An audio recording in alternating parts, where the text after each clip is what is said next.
Ellis, congressman, sworn under the Holy Quran to be a congressman in Congress.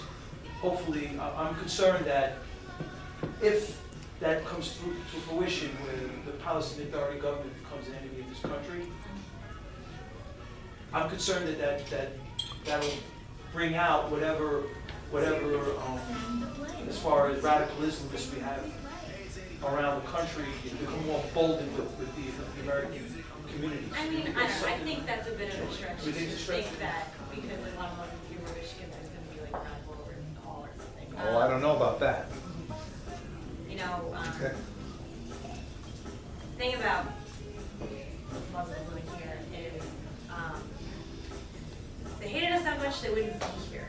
I think they like their Christian life in America, and I think, you know, talking is one thing, but I don't know. I think it's kind of a stretch to think there's going to be some kind of Sharia law in the state. Well, Maxine Waters, I'm not saying, you know, Maxine Waters, I think it was Maxine Waters, she actually has been, she's, if I'm not mistaken, a congresswoman from California, I think. Yeah, I think she's a congresswoman from California. I mean, she's been very outspoken, saying that Sharia law is very much in compliance with the United States Constitution, which I find very. It's disturbing. It's very disturbing. No, I saw that. I haven't actually writing. I haven't actually seen her on video saying this in video. Well, first of all, Sharia law is a very loose term. It's like saying Christian values or something. Everyone, people that don't know much about Islam think Sharia law is like there's 10 rules, like commandments. I'll introduce you to Pam Geller. But isn't it involved with the Islamic jurisprudence? There's a book called Islamic Jurisprudence, which actually, like for example, this thing about zakat, right? Zakat is something where it's supposed to be for people who are charitable donations, and it's like, according to the book of the summary of jurisprudence in that book, is pretty much where these radicalisms garner their information of what Prophet Muhammad is saying, and all these different things, that there's 8 categories for someone to garner this charitable donations. The 7th category talks about the warriors of Allah. And the warriors of Allah are the ones like in ISIS, which I've seen actual 42-minute documentary, 60 minutes like right in there. And they're saying that people that fight for Allah, they talked about zakat being something for poor people, but what they're finding is through the Holy Land Foundation trial, where that 246 Muslim Brotherhood front organizations, the FBI, Laura Burns, had testimony, and the judge came down. There were 246 unindicted co-conspirators in these 501c3 organizations like ISNA and CARE and all these organizations, that the Holder and the Obama administration dropped the charges and didn't allow this investigation to continue, because a lot of information came out from this entire investigation. They found that they were funneling money, this money laundering scheme, through these 501c3 organizations to zakat committees in the West Bank and Gaza, and that's on Hamas. It was a very big case. Well, I mean, that all may be true. I don't know about that in any specificity. Comment on it. It's several things. We haven't heard about that, but I was out in Texas. It was a very big case, and that was one of the big. That's a very statistically significant, because when you have court papers and the judge's decision, and they were unindicted co-conspirators, so I mean they could have. It was a big thing. Congressman Peter King came out against it. Congresswoman Michelle Bachmann, God bless her. I mean, she's just been amazing. She came out with she presented a bill, HR 5194, Muslim Brotherhood as a designated act of 2014, where Muslim Brotherhood would actually be designated a foreign terrorist organization, which a lot of these organizations, a lot of the politicians just don't go along with. They've infiltrated the government, and it's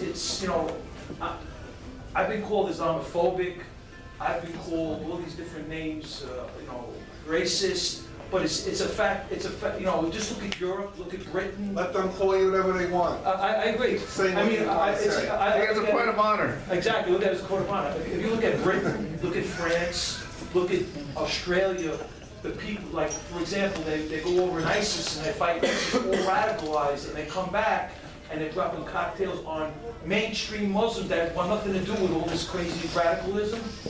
I mean, it's just like they ransack communities. I mean, it's really crazy. I mean, the Christian communities and the Jewish communities, everybody gets along. People do their thing. There are 1,200 mosques in this country. 1,200. Muslims can come and go as they please in this country. But then you got the radicalization going on, and it's bizarre. I just don't understand. Christine, so what's your thoughts on the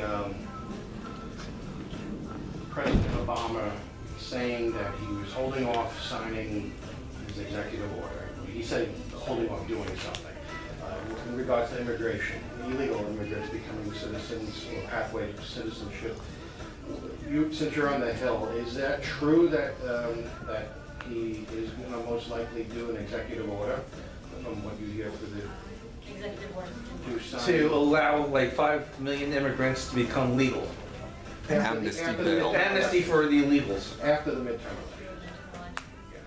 I haven't heard if that's true or not. I just That's been speculated out there. From my gut, I would say that sounds kind of a lot. I think his phone numbers are so low, I don't know if he But he's a He lame doesn't duck. care He about don't his care. phone. He's a lame duck, he doesn't care. They're I don't know. So if that is true, maybe you didn't hear that, but if that is true, I think the job of the Republican Party is to remind everyone, our leadership in Washington, is to remind people, hey, you re-elect the Democrats to the Senate, this is what this guy is looking to try to do, sign this executive order to have illegal immigrants that came here illegally to be citizens. Vote for us. But on the state level, we're welcoming them too. We're not even, well, of course, in New York with the licenses and all that, but we're not even, the leadership in Washington, not even addressing these things. I think that's a failure of Dana, and we need new leadership in Congress. Don't forget the diversity lottery. Oh, the diversity lottery? Yeah. So what was that more? Basically giving visas, I don't know the exact amount, I think it was something like 50,000. 5 million. Well, I don't know if it was 5 million. Oh, this is It's a lottery, you can look it up, on the State Department to give visas to Illegals. X amount of people, not illegals, X amount of people from, quote, third world countries. If their family is here illegally, they can be, That's illegal. they can be part of it also. They have to be legal though. We, Read the articles on the it's not a club's secret. Facebook page. Michelle Malkin. Well, I did hear, I have written a little bit about the illegal immigration situation in New York. And I have to say, being a New Yorker, and kind of, I write a lot, if you read my stuff, I write a lot about as international issues relate to, national issues relate to New York. I gotta say, I'm really ashamed that New York City has to be the ones rolling out the red carpet for illegal immigrants. It's really disappointing. It's been going on for centuries. I mean, I like. know, but now we have municipal cars. Now we have so much. It's really taking a new turn right now.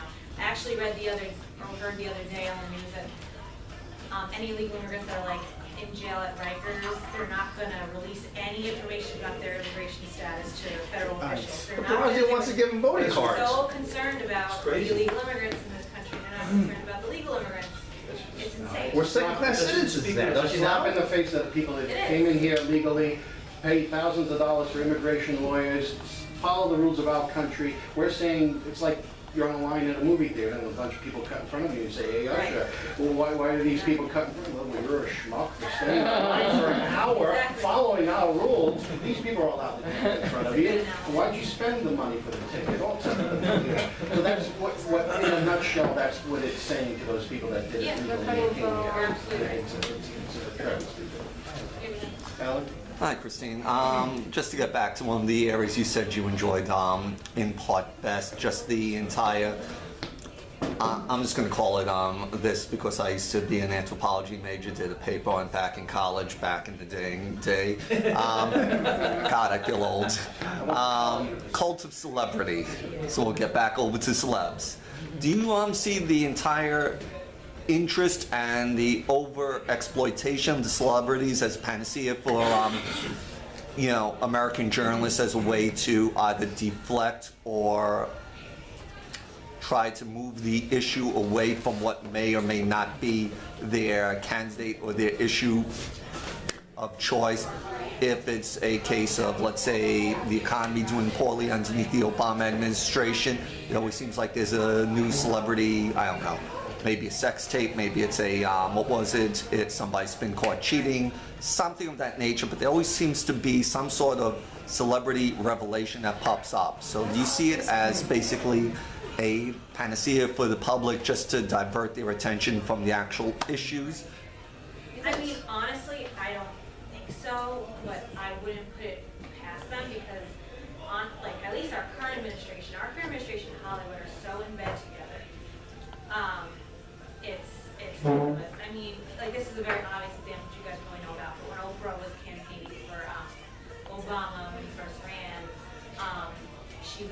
she was like, all she talks about is Obama because it's our first black president. We have to get out the vote, this and that. And then when he ran for re-election, you really didn't hear from her. And it came out a little later that it's because, you know, Obama didn't phone when Oprah called, so she was pissed, so she didn't campaign. So all this that they're selling you that she really wants Obama to win because, you know, first black president and this and that. No, it's because Obama probably asked her to and probably gave her some money. And, you know, they're so in bed together that I wouldn't put it past it, to be honest with you. But right now, I don't think so. I haven't seen anything like that. They were at the same church. They supposedly worship at Reverend Wright in Chicago. It's the same church they were all members Oh, yeah, of also. okay. So that's probably where the original tie came together. Probably. Right. I have a question. Could you explain a little bit about the cult around Leah Dunham and why millions of girls moved to Brooklyn wanting to be Leah Dunham? I didn't hear you speak earlier when I came. I didn't talk about her. What was the second part you said? Why there are thousands of girls around the country who want to be Leah Dunham, move to Brooklyn to live. Oh, Lena Dunham. So Lena Dunham, I think, is interesting. Oh, I was actually Lena going to talk Dunham. about her next. Lena Dunham.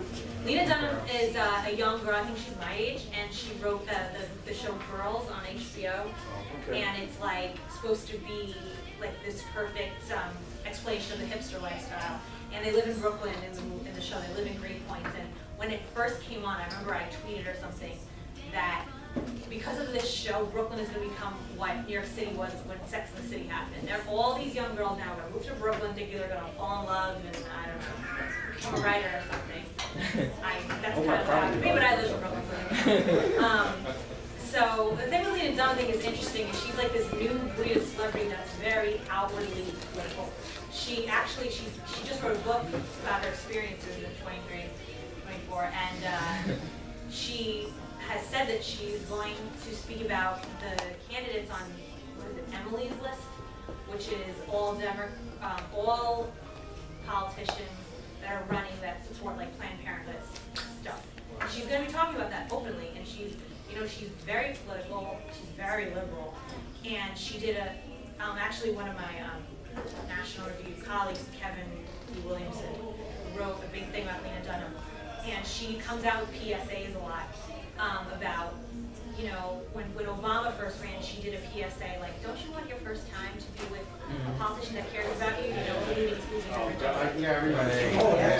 Oh, yeah, I remember. That's her, and she's a feminist icon because she's not the typical body shape, and she's like always naked on Girl. If you watch it, and she's a big feminist because she's always naked. And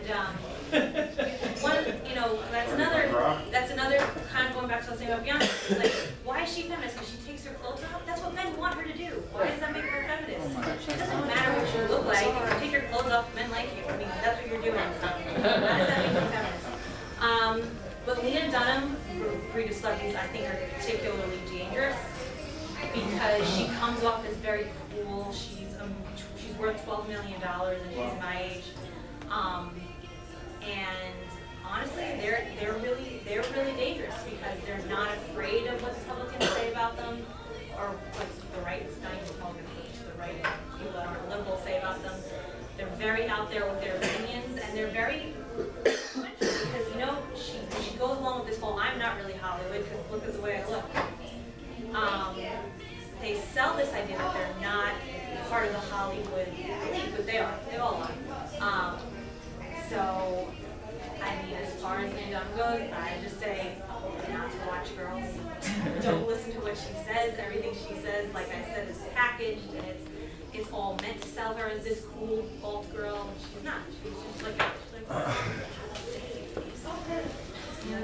What do you tell Swift? Taylor Swift rocks. What are you talking about? I love her. I actually like Taylor Swift. But I like her because I like any celebrity that doesn't talk about politics. She really doesn't. She just sings another thing. But recently, I've noticed on Tumblr and stuff, she's been talking a lot about Lena Dunham and how great she is, so I'm losing my respect. See? But, you know, it's funny, speaking of Taylor Swift and Beyonce, when I went to Obama's inauguration the second time around, and Beyonce sang the national anthem, and she lip-synced it, and that was like a big thing, when she lip-synced it. I was in a bar a little bit after that, talking to some guy, I was at some friend's birthday party, and we were talking about Beyonce lip-syncing, and I said, oh, I was there, and it's very obvious that she lip-synced. And he got so pissed that I said anything against Beyonce. And he was like, I bet you like Taylor Swift. And I was like, I do like Taylor Swift. Actually, and he goes, she's a slut. And I'm like, you have no idea if she's a slut. You don't know Taylor Swift. I just like her music and I just like her. And that's all. And he's arguing with me about why Beyonce isn't a slut and Taylor Swift is. A lot of people snap And I out. was kind of like, you have no idea. You don't even know if Beyonce and Jay-Z are really married. No idea. And that's kind of my point. When it comes to this cult of celebrity, no one has any idea what these people are really What like. about Amy Adams giving up her seat for that GI? Why doesn't she admit she's a conservative? I thought that was very nice. I love Amy Adams. And at first I So was do like, I. wow, what a nice celebrity, a real celebrity. But the fact that it made the papers made me a little suspicious. I wouldn't put it past her that she did that, let it leak to somebody, and put it in the paper so that she looks nice. But it's possible she did do it to be nice. I don't know. But But I but wouldn't she's put it like past. secret conservative. Though, because she doesn't want to say that she's conservative because she's afraid of Well, Like you don't really Hollywood know. for some You reason. don't really know. Now, do you think this whole, I think this whole thing with Hollywood and people looking at all the stars and all that and what they're doing, I think that all derived from the 1930s, from when we had the Depression. People used to escape going to the movie theaters and they wanted to get rid of their woes for the moment. And I think that's where it started, from the 1930s or so. And with the Look magazine and whatnot, you see all the celebrity worship, I think, started from that point because of the economic downturn. It just kept going on that point. Absolutely. Thank you.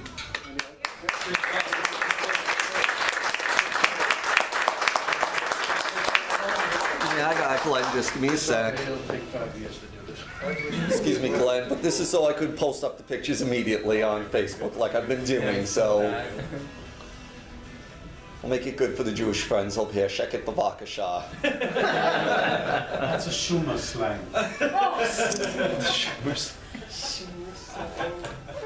Well, does Schumer even know that? I thought he had to be I thought he had to make rib sandwich last week. No, that's Hebrew. No, Shut up, it's please. be quiet, It's be all quiet, Greek to me. please. I don't know what you're saying. National review. Hebrew stuff, Hebrew. Hebrew. One more for Gally, good? Yeah. Okay. Do a click, click. All right, thank you so much, I appreciate it. Thank you.